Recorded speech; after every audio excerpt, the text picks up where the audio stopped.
Alright, it is day 24 of the 75 hard.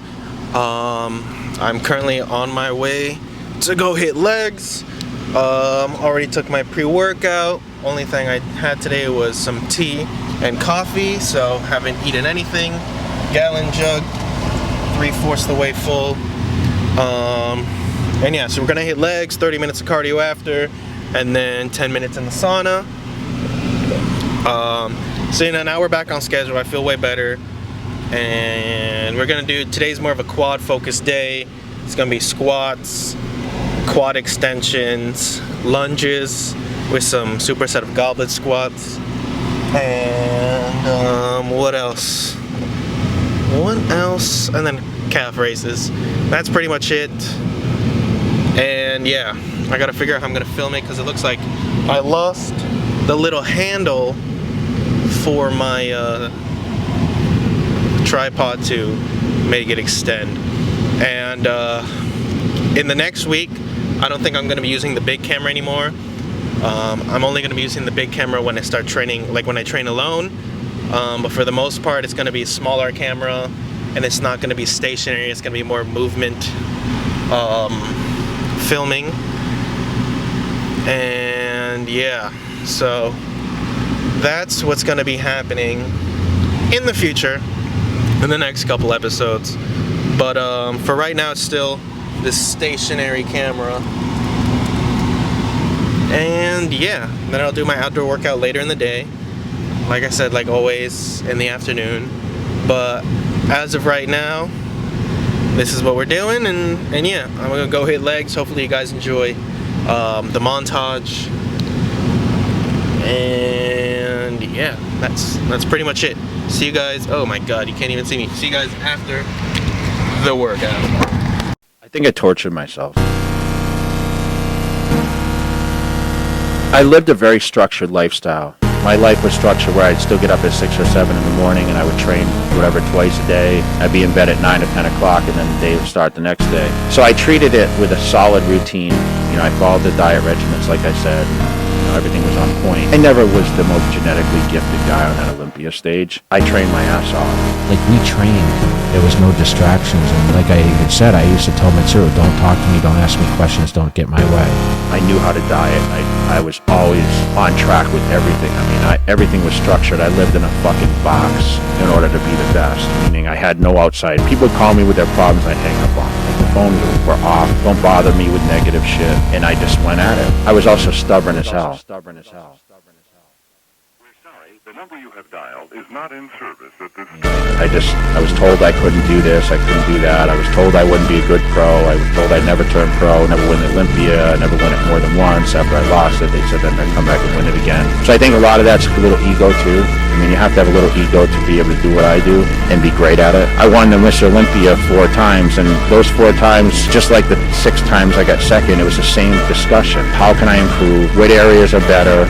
What areas need work? It was the same discussions. Like, there was no difference. So for me, it was just back to the drawing board. Let's get this shit done. Let's move forward and try to improve my body and enjoy that year process of getting back in the gym and training for it. I think you've got to have a very simple mindset. You know, you can't be social. You can't be out doing a lot of other activities. When I trained for competitions, man, there was no world. I shut everything out. So you put on the blinders and you have tunnel vision on what that ultimate goal is. My goal was just a lot of food, and I would eat 1,000 grams of carbohydrates a day, and I would eat 300 to 400 grams of protein a day, and I would eat probably 6 to 8 meals a day. But I would eat 12 to 16 ounces of meat every meal, and then I would eat at least 100 grams of carbohydrates every year. The thing with bodybuilding is you have to eat smaller, more frequent meals. So eating meals every 2.5 to 3 hours, that's really what kind of gave me the edge. And you know, nutrition, I'd have to say, was the biggest learning curve, but it really put me to the next level because I learned a lot about it early, and I was able to develop my body like to fullest potential. Back then, I was probably spending maybe $50,000 a year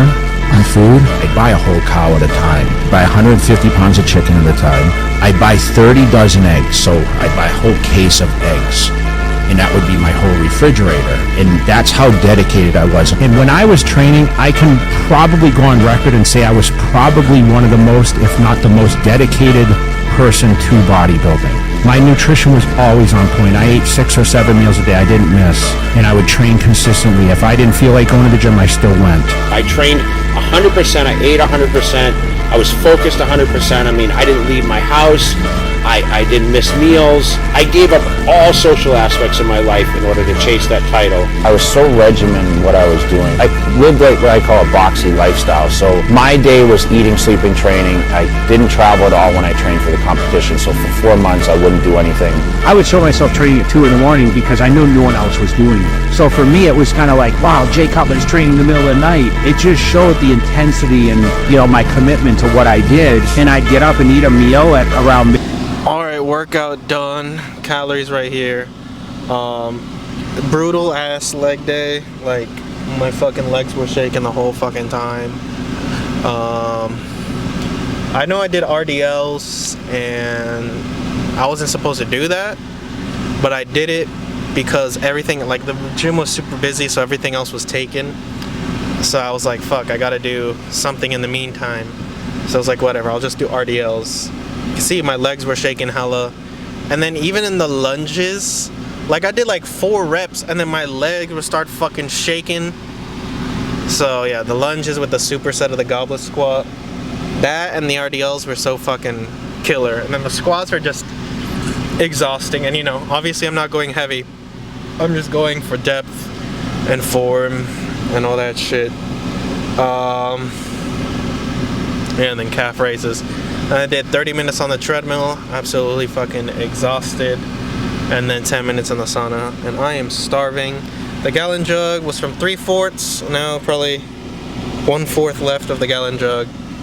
So I'm gonna go home, shower, eat, and then read, and then later in the day, or like 5 p.m., go do my outdoor workout. Or maybe even later, because now it's daylight savings, it gets darker later, so we'll see, maybe 6 or 7.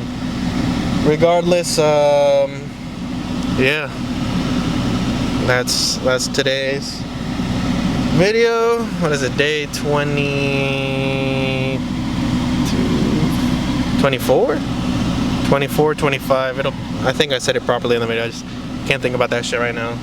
But regardless, yeah, feeling good, feeling great, and yeah, see you guys in tomorrow for the next episode.